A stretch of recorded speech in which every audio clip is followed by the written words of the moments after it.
অপেক্ষায় থাকো, অচিরেই তোমরা লিখবা তালেবান আব্বা।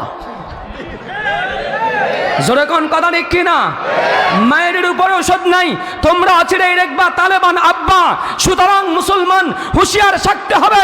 বর্তমান ফিলিস্তিনের উপর নাস্তিক আর বেঈমানরা ইসরায়েল যেভাবে বারবার সন্ত্রাসী হামলা করে, কোন মুসলমান ইসরায়েলের পক্ষ নিতে পারে না। জোরে কোন কথা ঠিক কিনা?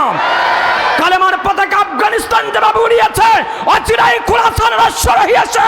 ওই ফিলিস্তিনের মধ্যে মুসলমানের প্রথম কিবলা বাইতুল মুকাদ্দাসের আকাশে লা ইলাহা ইল্লাল্লাহ খচিত কালেমা আবার পতপত করে উঠবে ইনশাআল্লাহ। আমরা অচিরেই আশা নিয়ে বসে আছি, বাংলার জমিনেও কালেমার পতাকা উড়বে ইনশাআল্লাহ, উড়বে ইনশাআল্লাহ। আমরা চাই কি চাই না? আমরা চাই কি চাই না? আল্লাহ আমাদের প্রত্যেককে কালিমা উড়ানোর শপথ গ্রহণ করার তৌফিক দান করেন। জোরে কোন আমিন।